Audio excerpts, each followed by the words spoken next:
আপনি সারাক্ষণ পরমার্থের চিন্তায় ডুবে থাকেন, আপনার মুখে যদি অর্থ চিন্তা ফুটে ওঠে, আমার বড় কষ্ট হয় স্বামী। অর্থ চিন্তার জন্য আপনি এরকম দুঃখ প্রকাশ করবেন না। আচ্ছা, আপনার বন্ধু কৃষ্ণ তো রাজা, একবার তার কাছে যান না। সুশীলা, এ তুমি কি বললে? আমি অর্থ কষ্টে পড়েছি আমার ভাগ্য চক্রে, তাহলে আমার বন্ধু রাজা হয়েছে বলে তার কাছে গিয়ে হাত পাতবো? সে শিক্ষা আমি কোন বিদ্যালয়ে পাইনি, আমার পরিবারেও পাইনি। আমি আমার কৃষ্ণকে এত ভালোবাসি জানো, আমার গায়ে সোনার গয়না ছিল। কৃষ্ণের এঁঠো খাওয়ার জন্য আমি আমার গয়না পর্যন্ত তাকে খুলে দিয়েছিলাম। আমি তাকে দিতে শিখেছি, তার কাছে কখনো হাত পেতে চাইতে শিখিনি। স্বামী, আপনি আমাকে ভুল বুঝেছেন। আমি কিন্তু একবারও বলিনি আপনার বন্ধুর কাছে গিয়ে হাত পেতে চান। আমি বলেছি আপনার বন্ধুকে দেখে আসুন, কারণ এখন অর্থের চিন্তায়, দুঃখ দারিদ্রে এমন আপনার কষ্ট হচ্ছে যে আপনার বন্ধুকে দেখলে পরে অন্তত মনটায় খুশি হবে। সেই জন্য আপনাকে কৃষ্ণের কাছে যেতে বলছি। হ্যাঁ দুরিকা, হ্যাঁ সুশীলা, এইটা তুমি ঠিক কথা বলেছ। আমার বন্ধু কৃষ্ণ কেমন জানো? সদাই আনন্দময়। ওর মুখটা দেখলেই যেন মনে আনন্দ হয়। সেই জন্য আমার বন্ধুর কাছে যদি একবার ঘুরে আসি না, আমি খুব খুশি থাকবো, খুব আনন্দ পাবো। তাহলে একবার যান।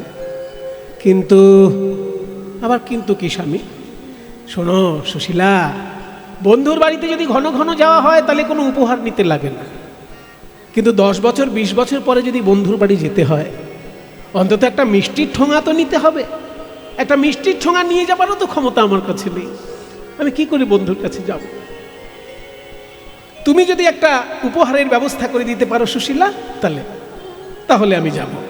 সুশীলা বলছে, আমি বাপের বাড়ি থেকে যতটুকু ভালোবাসার স্নেহর উপহার পেয়েছিলাম সব তো শেষ হয়ে গেছে দারিদ্র্যের দংশনে। আমার কাছে তো কিছু নেই। তবে হ্যাঁ, গোবিন্দের জন্য ভিক্ষা করতে আমার কোনো লজ্জা নেই। আমি লোকের কাছে যাব গোবিন্দের জন্য ভিক্ষা করতে। আপনি বেদ চর্চা করুন স্বামী। বেদ চর্চা এমন একটা চর্চা ব্রাহ্মণদের তখন ছিল, প্রতিদিন বেদ পাঠ করতে হতো। একদিন বেদ পাঠ না করলে সেই ব্রাহ্মণকে পতিত ঘোষণা করে দেওয়া হতো। এইসব তত্ত্বকথাগুলো সবার জেনে রাখা উচিত। ব্রাহ্মণ যদি একদিনও বেদ না পাঠ করে তাহলে সে ব্রাহ্মণ পতিত হয়ে গেল। সেই জন্য পরবর্তীকালে মুনি ঋষিগণ একটা সিদ্ধান্ত করে দিয়েছিলেন যে অন্তত 4টে বেদের 4টে মন্ত্র রোজ পাঠ করা উচিত। কিন্তু এখানে যারা ব্রাহ্মণ আছেন তাদেরকে যদি হাত তুলতে বলি, তারা প্রতিদিন 4টে মন্ত্র স্মরণ করে কিনা আমার সন্দেহ আছে। হয়তো নাই হবে, তবু আমি বলে রাখছি আপনাদেরকে, করবেন। যারা যারা ব্রাহ্মণ আছেন প্রতিদিন আহ্নিকের সময় অন্তত 4টে বেদের 4টে মন্ত্র। প্রথম ঋগ্বেদের প্রথম মন্ত্র, ওম অগ্নি মীড়ে পুরোহিতম যজ্ঞস্য দেব মৃত্যুজমতারম। যজুর্বেদের প্রথম মন্ত্র, ঈষৎ পর্যন্ত আবায়বস্থা দেব সুবিধা প্রাপ্ত শ্রেষ্ঠতমায় কর্মণে। সামবেদের মন্ত্র, অগ্ন আয়া হি বিতয় গণ হব্যদাত নিহতা সৎশিবর্ষী। অথর্ববেদের মন্ত্র, স্বর্ণদেবীর অভিষ্টায় আপোহত পিতে সংযোর অভিশ্রবন্ত না। এই 4টে মন্ত্র প্রতিদিন ব্রাহ্মণের স্মরণ করার নিয়ম করে দিয়েছেন মণিগণ। যে 4টে বেদ যদি না পারো, অন্তত 4টে বেদের 4টে মন্ত্র পাঠ করলেও তার বেদ পাঠ করার। এই 4টে মন্ত্র যখন পাঠ করা হয় আহ্নিকের সময়, একে বলা হয় ব্রহ্মযজ্ঞ।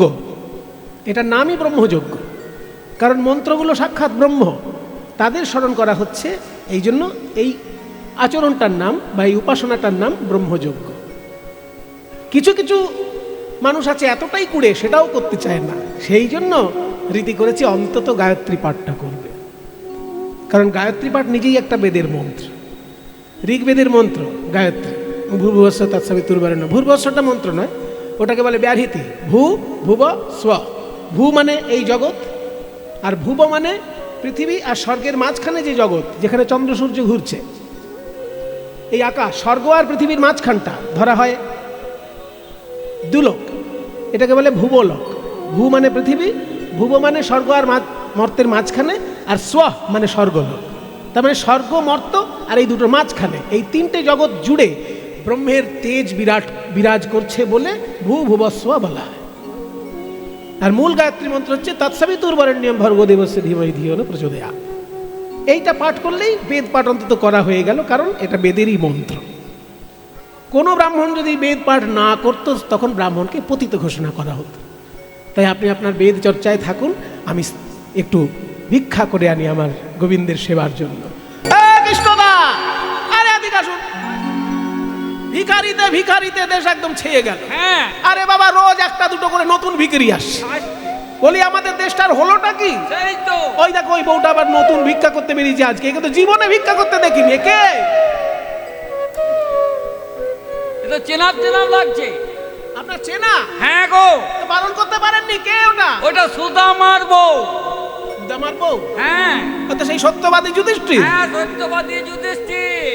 ওই যে সত্য কথা ছাড়া মিথ্যা কথা বল। শান্তিপনি মুনি বলেছিল না যে বেদ যদি মুখস্থ রাখতে চাও তাহলে জীবনে মিথ্যে কথা বলো না, মিথ্যে কথা বললে বেদের মন্ত্র মুখস্থ থাকবে না। সেই তখন থেকে ও সত্য কথা ছাড়া বলে না, আর সত্যবাদী লোক ছাড়া মেশে না। তা সত্য কথা ছাড়া বলবে না, আমাদের সঙ্গে মিশবে না, অথচ আমাদের কাছে ভিক্ষা নিয়ে বলো। ভালো ভালো করে বলো। কি করে বলবো? বলে ও সুদামার বউ। শুনতে পাচ্ছ তো? বলে সত্য কথা বলবে না, সত্য ছাড়া চলবে না, মিথ্যার আশ্রয় নেবে না। তো মিথ্যা কথা বলবে না, তো এই মিথ্যাবাদীদের এই যে ভিক্ষা, সেই ভিক্ষা নিয়ে খেতে মজা লাগবে তো। কাকে কি বলছে? ও হচ্ছে সুদামার স্ত্রী। আজ অব্দি কোনোদিন ওকে ভিক্ষা করতে দেখেছেন? তাহলে কেন ভিক্ষা করছে আগে জিজ্ঞাসা করুন, জানুন। আগেই উল্টো পাল্টা বলে দিচ্ছে। এখন সুশীলা, তুমি তো বড় ঘরের মেয়ে, আর তোমার স্বামী হচ্ছেন পণ্ডিত ব্রাহ্মণ। তুমি জীবনে ভিক্ষা করো না, আজকে কেন করছো? হে প্রতিবেশীগণ, আপনারা যদি ভাবেন আপনাদের ভিক্ষা নিয়ে আমি ঘরে খাবো, তাহলে ভুল ভাবছেন। আমার স্বামী শ্রীকৃষ্ণচন্দ্রের দর্শনে যাবেন, কিন্তু ঘরে উপহার দেবার মতো কিছু নেই। তাই আপনারা যদি ভিক্ষা কিছু দেন, আপনাদের দেওয়া ভিক্ষা শ্রীকৃষ্ণের চরণে পৌঁছে দেব, এইটুকু সেবা করার আমি সুযোগ পেয়েছি। তাই আপনারা আমাকে ভিক্ষা দিলে সেটা কৃষ্ণের দরবারে পৌঁছবে, সেই জন্য আমি ভিক্ষা এসেছি। কিন্তু অত বড় পাড়ার মধ্যে একজন মাত্র এক মুঠো ভিক্ষা দিল, এক মুঠো চিড়ে। পূর্ব পাড়ায় একজন, পশ্চিম পাড়ায় একজন, উত্তর পাড়ায় একজন, দক্ষিণ পাড়ায় একজন, 4টে পাড়া থেকে 4 জন মাত্র ভিক্ষা দিয়েছে। এখানে দুটো তত্ত্ব লুকিয়ে আছে। এই যে এত বড় পাড়ার মধ্যে একজন মাত্র ভিক্ষা দিল, ওই একটি ভালো মানুষের জন্য কিন্তু পুরো পাড়ার লোক রক্ষা পেয়ে গেল। কারণ যদি ভিক্ষাটা না দিত, পরবর্তীকালে কৃষ্ণের রোষানলে ওই পাড়া কিন্তু ছাই হয়ে যেত। সেই জন্য তত্ত্বটা হলো এই, কোনো এলাকার মধ্যে একটাও যদি ভালো মানুষ থাকে, তার জন্য সেই এলাকার সমস্ত মানুষ রক্ষা পেয়ে যায়।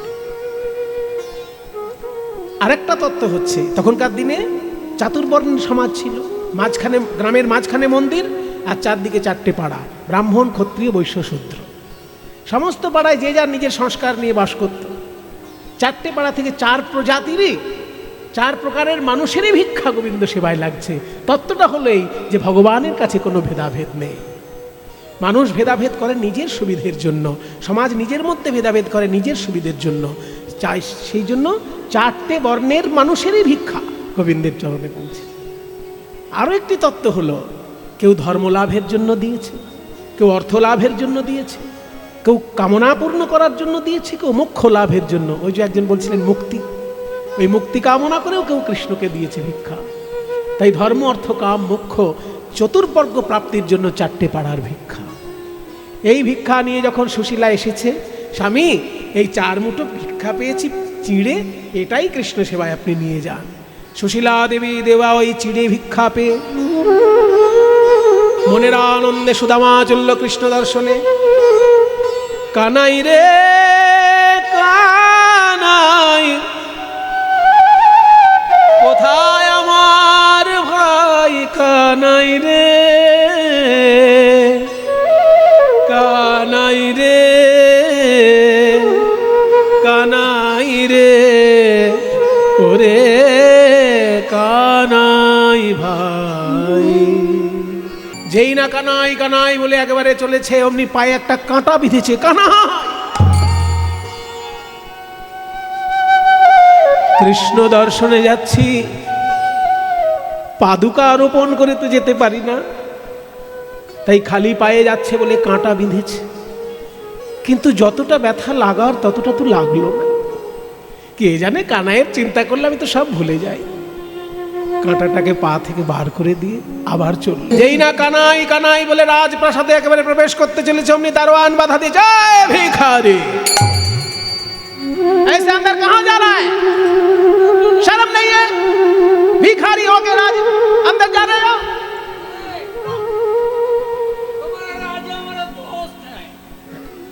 हमारे राजा जी तुम्हारा दोस्त है, तुम ठहरे भिखारी, तुम ठहरे कहाँ के गांव के भिखारी, और हमारा राजा जो है श्री कृष्ण महाराज है, तो राजा जी का दोस्त हो तुम।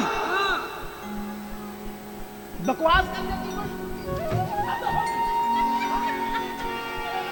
ये बकवास का भी कोई हद होता है? हाँ? बकवास की भी कोई हद होती है? कहां से आ गए? তখন দারোয়ান সুদামা বলছে, এই দারোয়ান শোনো, তোমাদের যে রাজা, তাকে গিয়ে শুধু আমার নামটা বলো, আর কিছু লাগবে না। গিয়ে শুধু বলো যে তোমার ছোটবেলার বন্ধু সুদামা এসেছে। রাজা কা দোস্ত ভিখারি, এই শোন, ওকে ধরে রাখ। যদি রাজাকে গিয়ে নামটা বলি, রাজা যদি চিনতে না পারে, এ বেটাকে সারা জীবন জেলখানায় ভরে দিতে হবে, কারাগারে নিক্ষেপ করবে। যেই না দারোয়ান গিয়ে সংবাদ দিয়েছে, দ্বারকাধিপতি, দুষ্টের দলন, শিষ্টের পালন, রাজাধিরাজ কৃষ্ণচন্দ্র মহারাজ কি, কৃষ্ণচন্দ্র মহারাজ কি, কৃষ্ণচন্দ্র মহারাজ কি।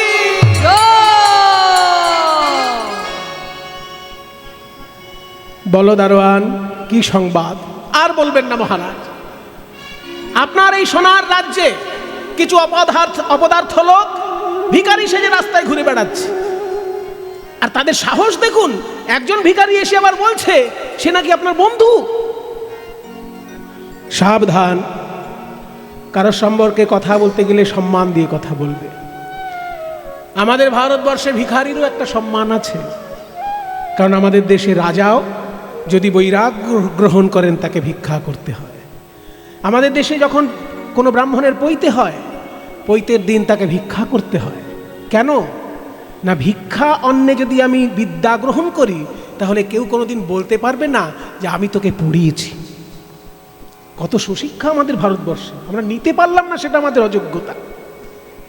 বাবা কোনোদিন বলতে পারবে না আমি তোকে পড়িয়েছি। বাবা যতই কোটিপতি হোক, ছেলে যদি ভিক্ষান্নে পড়াশোনা করে, সেই বাবা বলতে পারবে যে আমি তোকে পড়িয়েছি? আর সেই ছেলের কাছে কেউ কোনোদিন অন্যায় আশাও করতে পারবে না। কিন্তু আপনি যদি লোন নিয়ে পড়াশোনা করেন, তাহলে আপনাকে সরকার বলবে আমি তোমায় লোন দিয়েছি, তুমি অন্যায় করবে না, মানে আমার কাছে অন্যায় করতেই হবে। সেই জন্য আপনি যদি ভিক্ষা করে পড়াশোনা করেন, আপনি কিন্তু কারোর কাছে জবাবদিহি করতে বাধ্য নয়। আপনি যেটা সত্য সেটাই বলতে পারবেন, যেটা আপনার মনে চাইবে সেটা আপনি করতে পারবেন।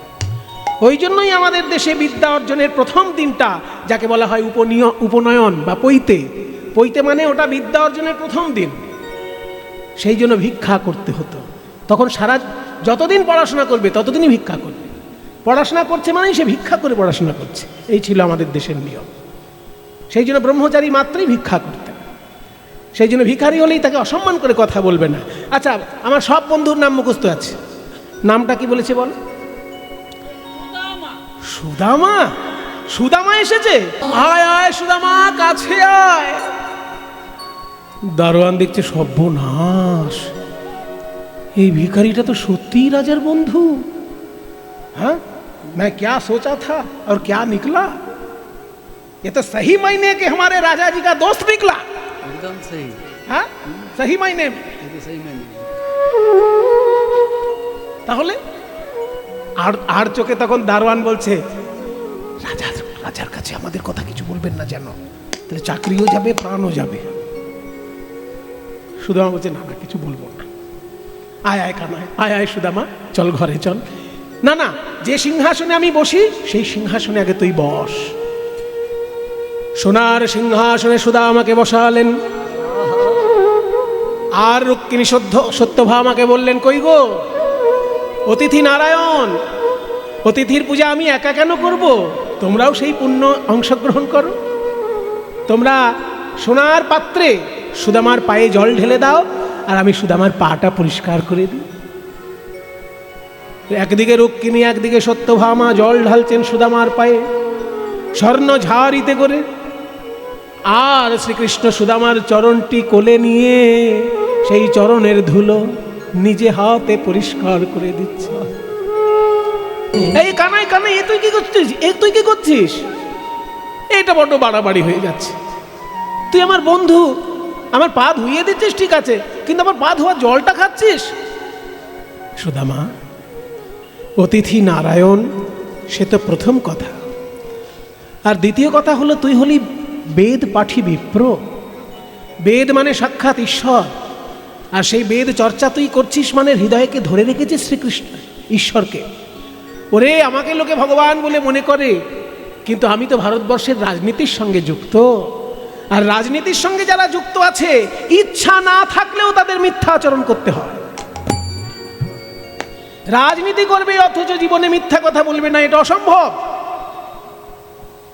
রাজনীতির ইতিহাস বলছে তাই, যে রাজনীতি করলে তাকে মিথ্যা কথা একেবারে মনে প্রাণে ব্যবহার করতে হবে, এবং যদি সে একেবারে ধোয়া তুলসী পাতা হয়, জীবনে সে রাজনীতি করতে পারবে না। কাজে আমাকেও বলতে হয়েছে, রাজনীতির চক্করে পড়ে আমাকেও বলতে হয়েছে। আমি ভীষ্মকে বলেছিলাম জীবনে অস্ত্র ধরবো না, কুরুক্ষেত্রের যুদ্ধে আমি অস্ত্র হাতে নেব না, এটা আমাকে ভীষ্মকে বলতে হয়েছে, কিন্তু আমি পেরেছি সেই কথা রাখতে।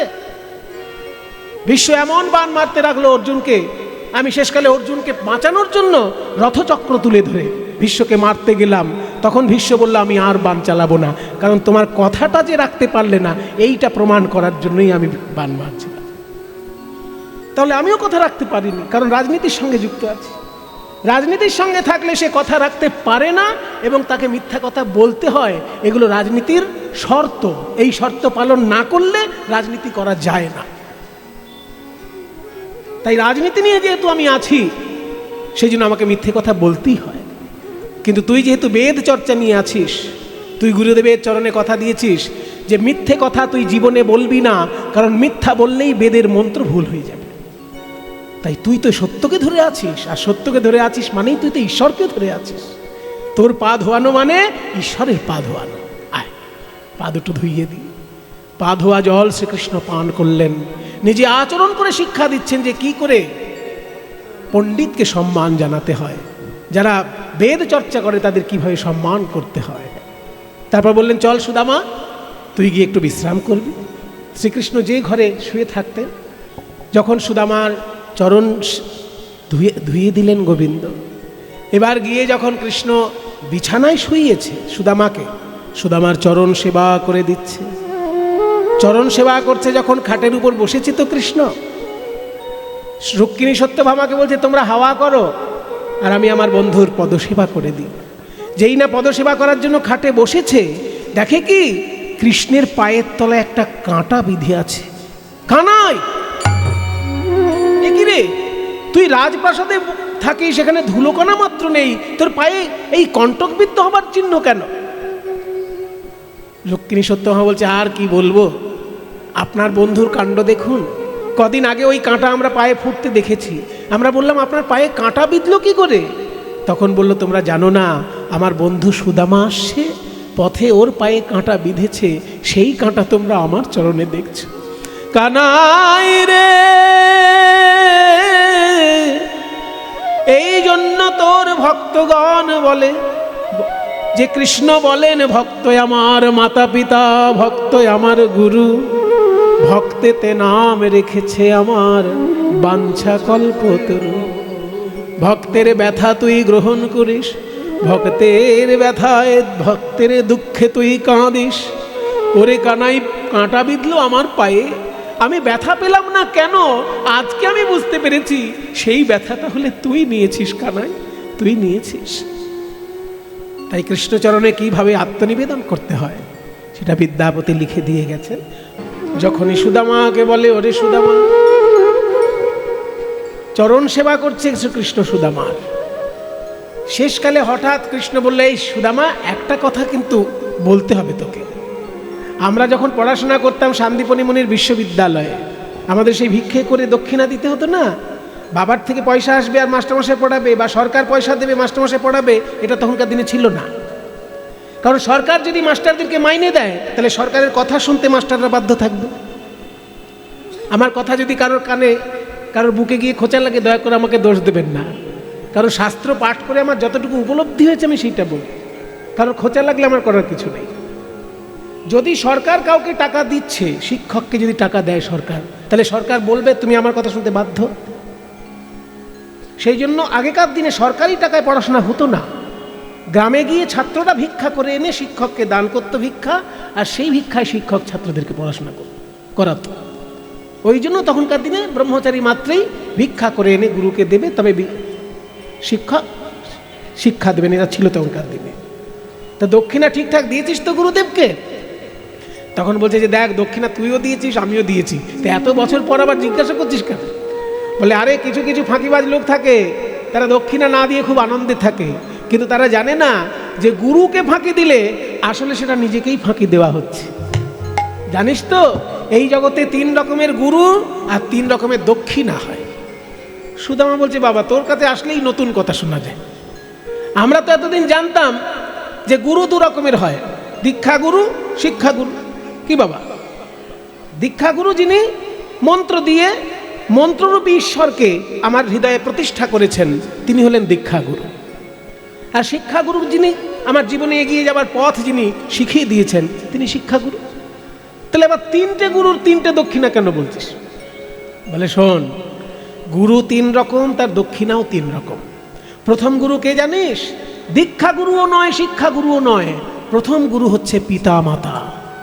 জনক প্রথম গুরু জন্ম যাহা হইতে, জনক প্রথম গুরু জন্ম যাহা হইতে, জনক প্রথম গুরু জন্ম যাহা হইতে, জনক প্রথম গুরু জন্ম যাহা হইতে, পিতা মাতা আদি গুরু কহি তোমার সাক্ষাতে, পিতা মাতা আদি গুরু তোমার সাক্ষাতে। বলছে জনক প্রথম গুরু, বাবা মা হচ্ছেন প্রথম গুরু। যে বাবার জন্য আমি ছোট থেকে বড় হয়েছি, যে মা আমাকে গর্ভে ধারণ করে আমাকে এই পৃথিবীতে এনেছেন, তারা হলেন প্রথম গুরু। তাহলে বাবা মা যদি গুরু হন, তার দক্ষিণা কি? বাবা মা যদি গুরু হন, তাকে টাকা দিয়ে দিলে কিন্তু দক্ষিণা হয় না। বাবা মার প্রতি দক্ষিণা হচ্ছে বাবা মার সৎ উপদেশ মেনে চলা। বাবা মা যদি সৎ উপদেশ দেয়, আজকে জাম্বুনিতে কীর্তন হচ্ছে, চল বাবা শুনতে চল, সঙ্গে সঙ্গে ছেলে বলবে হ্যাঁ শুনতে যাব, বলবে না যে আমার মামু যে টিউশন আছে, এই আমার এখনই ক্লাস আছে, ক্লাস পরে হবে। মা যখন বলেছে কীর্তন শুনতে যেতে হবে, ওটা সদুপদেশ। সদুপদেশ যেহেতু যেতে হবে কীর্তন শুনতে।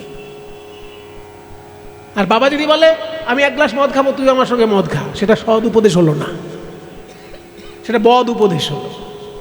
ওই জন্য বলছে বাবা মার সদুপদেশ যদি কেউ মেনে চলে, সেইটা হচ্ছে বাবা মার প্রতি দক্ষিণা। কারণ বাবা মার ঋণ কোনোদিন টাকা দিয়ে শোধ করা যায় না। বাবা মার সদুপদেশ পালন করাটাই দক্ষিণা। তাহলে দ্বিতীয় গুরু কি? ওই যে তুই বললি দীক্ষা গুরু আর শিক্ষা গুরু। যিনি হৃদ মন্দিরে মন্ত্রময় ঈশ্বরকে প্রতিষ্ঠা করেন, তিনি দীক্ষা গুরু। আর যিনি জীবনে এগিয়ে যাবার পথ দেখিয়ে দেন, তিনি শিক্ষা গুরু। এই 2 প্রকারের গুরুরই মাঝখানের গুরু। তাদের দক্ষিণা কিরকম? দ্বিতীয়তে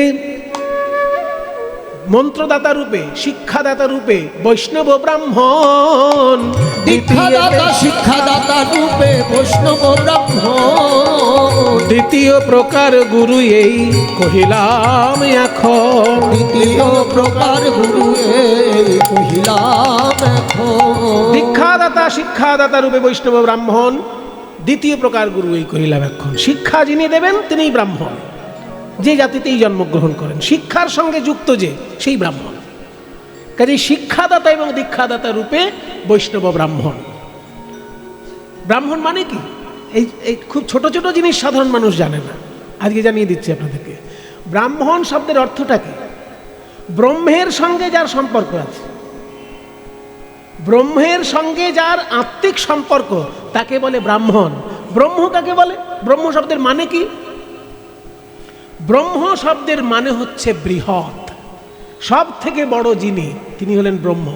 তাকে মুসলমানরা আল্লাহ বলতে পারে, খ্রিস্টানরা গড বলতে পারে, হিন্দুরা নারায়ণ, রাম, কৃষ্ণ, হরি, গৌর বলতে পারে, কালী বলতে পারে, দুর্গা বলতে পারে, যাই বলুক, সব থেকে বড় যে শক্তি তার নাম ব্রহ্ম।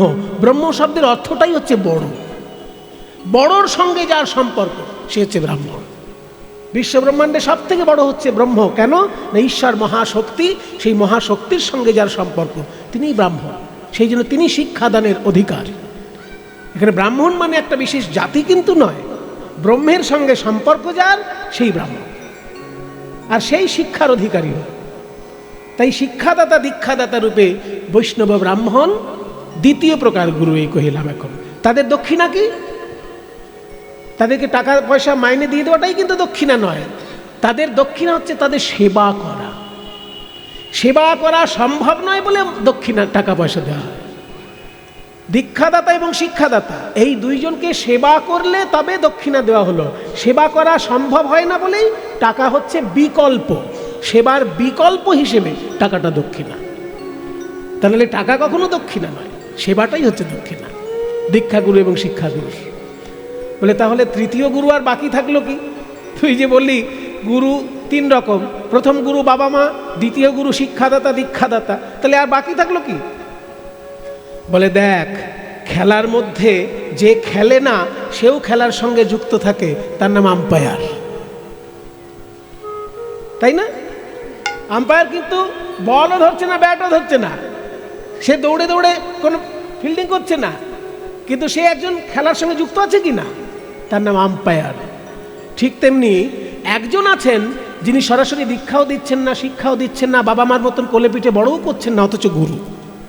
তিনি কে? তিনি অন্তর্যামী ভগবান।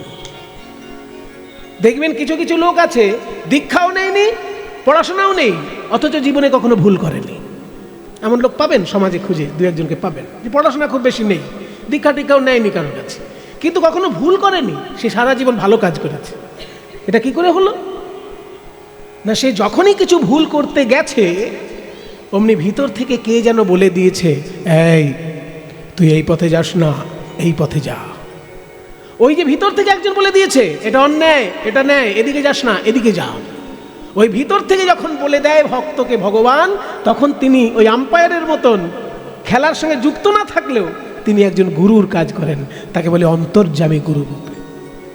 অন্তর্যামী রূপে আমি, আমি ভগবান। তৃতীয়তে অন্তর্যামী রূপে আমি ভগবান। আপদে বিপদে ভক্তের করি পরিত্রাণ। আপদে বিপদে ভক্তের করি পরিত্রাণ।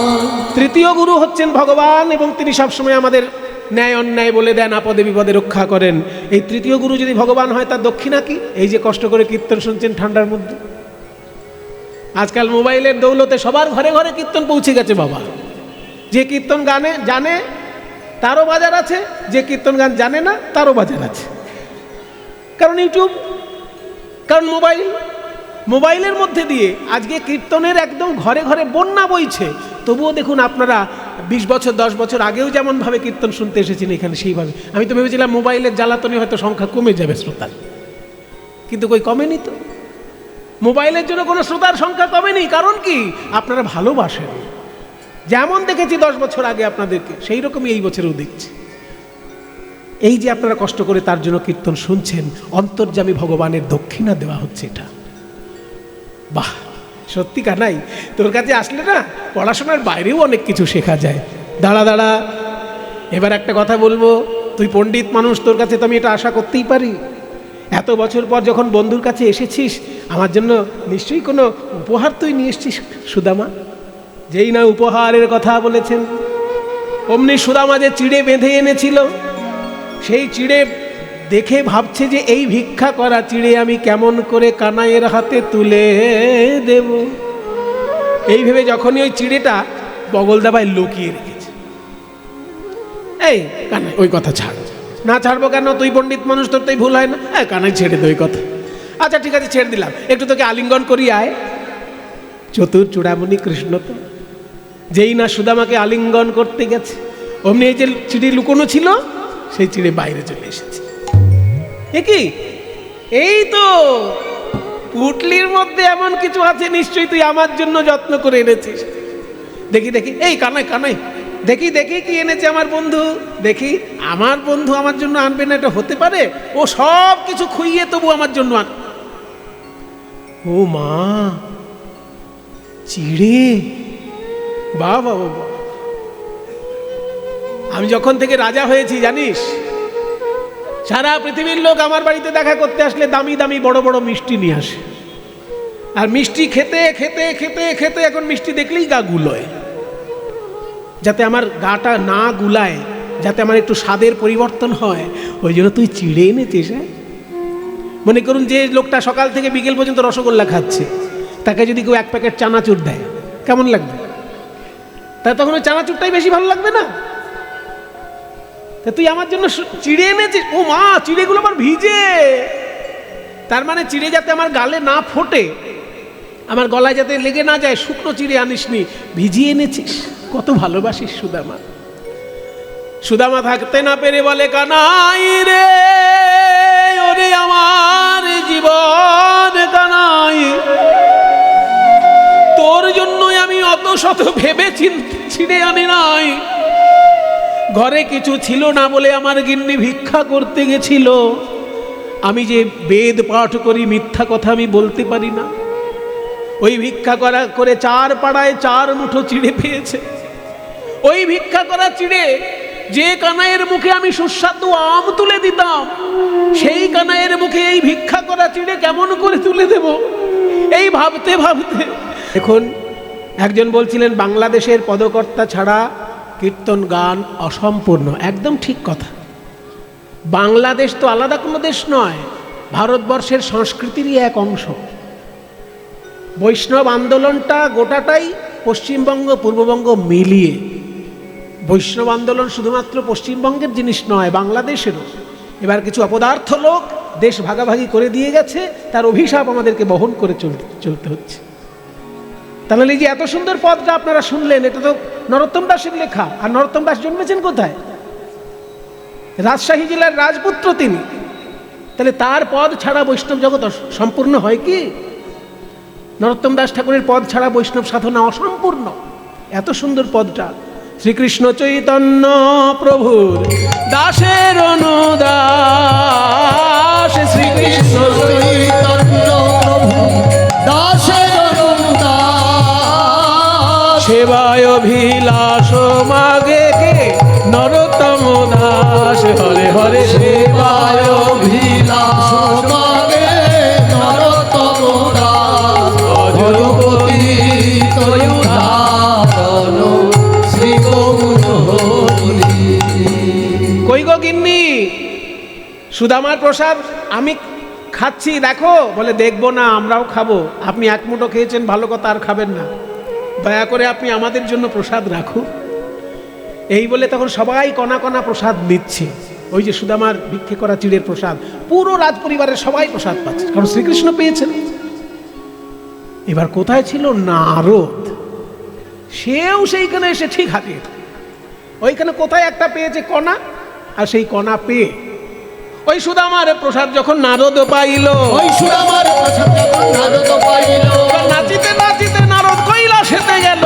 নাচিতে নাচিতে নারদ কৈলাসেতে গেল। ও মামা, তুমি হলে দেবাদিদেব মহাদেব। এই কনকনে ঠান্ডার মধ্যে কৈলাসের বরফের মধ্যে বসে বসে শুধু ধ্যানই করো। পৃথিবীতে কি হলো কোনো খবরই রাখলে না। হ্যাঁ, বলছি অফিসার ফিট করা আছে, তার মানে আমি তোমার একজন ইনফরমেশন অফিসার। তাই হলো, জানো সুদামার ভিক্ষা করা চিড়ে, সেই ভিক্ষা করা চিড়েতে এত প্রেম যে আমি 1 কণা পেয়েছি, আর নাচতে নাচতে তোমার কাছে হাজির হয়েছি। তোমার জন্য তো আনতে ভুলে গেছি। তবে এই নখ দিয়ে আমি চিড়ে ভেঙেছিলাম তো, এই নখের মধ্যে বোধহয় 1 কণা একটু গুঁড়ো আছে, দেবো? আচ্ছা, হা কর।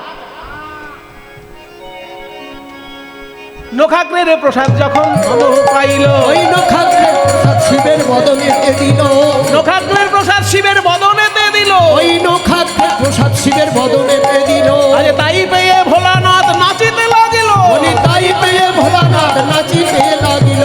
আনন্দ ধরে না, আনন্দ ধরে না, আনন্দ ধরে না, আনন্দ ধরে না, আনন্দ ধরে না, চিড়ার পেয়ে আনন্দ ধরে না, চিড়া প্রসাদ পেয়ে শিবের আনন্দ ধরে না। তাই পেয়ে ভোলানাথ নাচিতে লাগিল।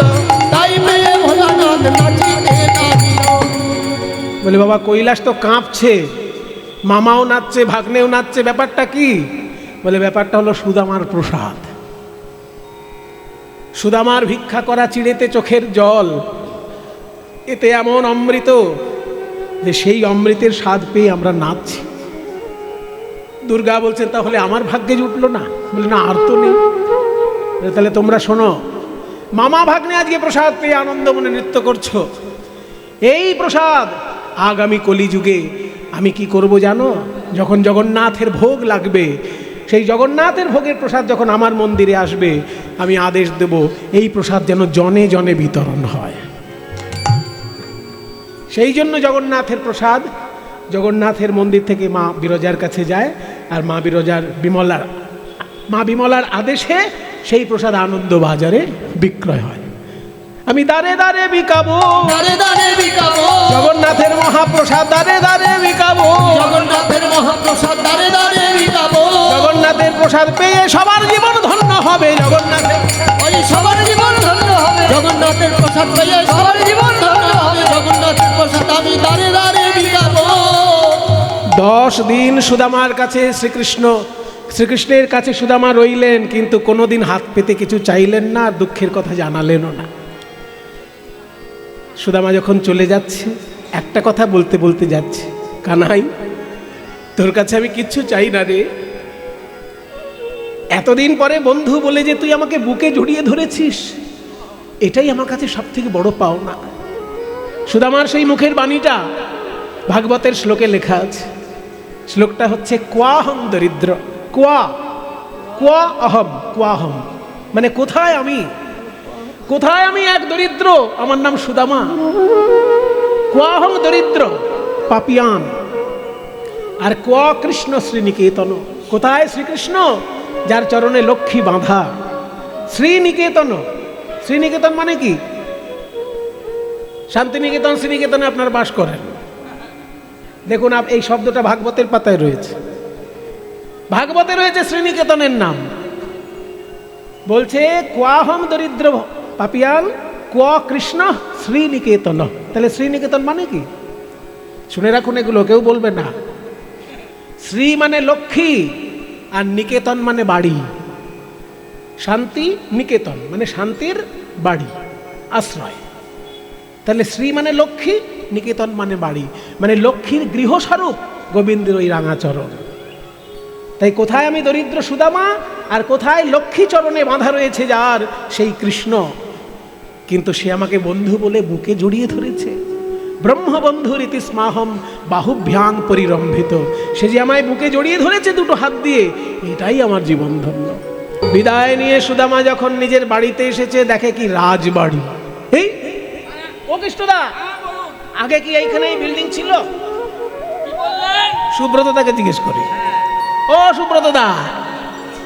সুব্রতদা, এই বিল্ডিং কি আগে ছিল? ছিল না তো? ওই দেখুন বিল্ডিং। হ্যাঁ, ওই আর কি। আমি লীলার জন্য বিল্ডিং বলছি। মা দুর্গার এত সুন্দর মন্দির তৈরি হয়েছে, কত দেখতে ভালো লাগছে, কিন্তু আমি লীলার খাতিরে বলছি এই যে প্রাসাদ কি আগে ছিল? কুড়ে ঘর ছিল, তালপাতার কুড়ে ঘর ছিল। সবাই বলতো সুদামা ভিখারি ভিখারি, আর আমার এই বাড়ির জায়গায় এত বড় রাজপ্রাসাদ কে করলো?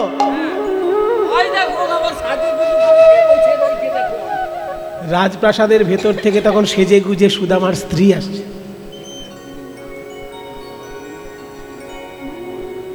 বাহ! সুব্রতদা বললেন এইখানে যে মন্দিরটি তৈরি হয়েছে, একদিকে মহাদেব, দেবাদিদেব মহাদেবের মন্দির, আর তার পাশে একদিকে রাধাকৃষ্ণের মন্দির থাকবে, মাঝখানটায় মা দুর্গার মন্দির থাকবে। কত সুন্দর একটা ভক্তির সুন্দর পরিমণ্ডল তৈরি হয়েছে এই জায়গাটা। মাঝখানে এই যে বিশাল মন্দির দেখছেন, একদিকে থাকবেন বাবা মহাদেব, একদিকে থাকবেন রাধাকৃষ্ণ, আর মাঝখানে থাকবেন মা দুর্গা। শাক্ত বৈষ্ণব শৈব সব একাকার, মিলেমিশে আমরা আনন্দ করতে পারবো। এই তো আমাদের ভারতবর্ষ। তাহলে এই যে মন্দিরটি সুন্দরভাবে তৈরি হচ্ছে, সকলে সহযোগিতা করে এর পরিপূর্ণ রূপ আপনারা দেবেন, এই প্রার্থনা সবার কাছে জানিয়ে রাখি। আর সুদামা বলছে যে আমার এই রাজপ্রাসাদ তো আগে ছিল না। তখন ভেতর থেকে সুশীলা দেবী সর্ব অলঙ্কারে সজ্জিতা হয়ে এসে বলছে, ওগো এই রাজপ্রাসাদ তোমারই রাজপ্রাসাদ। হ্যাঁ, বলে তুমি যখন কৃষ্ণের কাছে গেছো, তারপর একদিন দেখি মা লক্ষ্মী স্বয়ং এসে আমাকে গয়না দিয়ে সাজিয়ে দিলেন। আর একদিন স্বয়ং বিশ্বকর্মা এসে এই রাজপ্রাসাদ বানিয়ে দিয়ে বললেন, এখন থেকে আপনারাই হলেন এই রাজপ্রাসাদের রাজা আর রানী। তাই তুমি এই বাড়ির রাজা আর আমি হলাম রানী। যেখানে এই রাজপ্রাসাদ ছিল সেটা হচ্ছে গুজরাটে পোরবন্দর বলে জায়গাটির নাম। দেখুন কিভাবে ইতিহাস ভারতবাসী আমরা বিকৃত করে ফেলেছি নিজেদের ইতিহাস। জায়গাটার নাম ছিল সুদামাপুরী। এত সুন্দর নাম ছিল সুদামাপুরী, সেখানে সুদামার নামটা বাদ দিয়ে দিল, কারণ ওখানে মুসলমানের শাসন ছিল তখন। ওইসব ধর্ম নাম বাদ দিয়ে শুধু পোরবন্দর নাম দিয়ে দিল। সুদামাপুরী বন্দর এরকম নাম ছিল, সুদামাপুরী। সেই সুদামার নামটা পুরো বাদ দিয়ে দিল, দিয়ে পোরবন্দর, পুরী বন্দর, সেটা পুরী বন্দর উচ্চারণ করতে পারতো না, নাম দিয়ে দিল পোরবন্দর।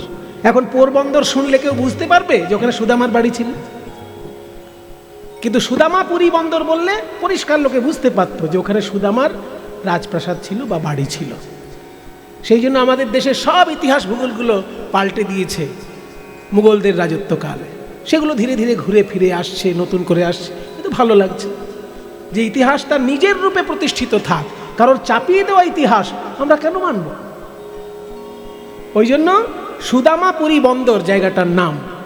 আসলে সুদামার নামটা বাদ দিয়ে হয়ে গেল পুরী বন্দর, সেখান থেকে বাইরের লোকেরা উচ্চারণ করতে লাগলো পোরবন্দর। এখন পোরবন্দর নাম হয়েছে।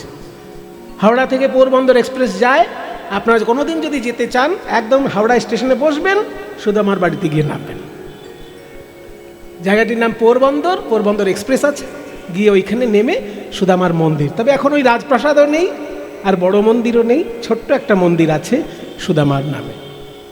তবে হ্যাঁ, পোরবন্দরে গেলে একটা দুর্লভ জিনিস আপনারা কেউ যেন বাদ দেবেন না, সেটা হচ্ছে ওইখানে এক পণ্ডিতের বাড়িতে স্বামী বিবেকানন্দ মহাভাষ্য পাঠ করেছিলেন।